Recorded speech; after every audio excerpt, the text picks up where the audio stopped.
যথাগ্নে দাহিকা শক্তি রামকৃষ্ণে সমাগয়া সর্ববেদা স্বরূপাং তাং শারদাং প্রণমাম্যহম।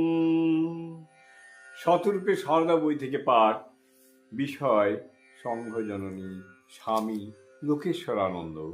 পরবর্তী অংশ। শ্রীরামকৃষ্ণ বলতেন, ও সারদা সরস্বতী জ্ঞান দিতে এসেছে।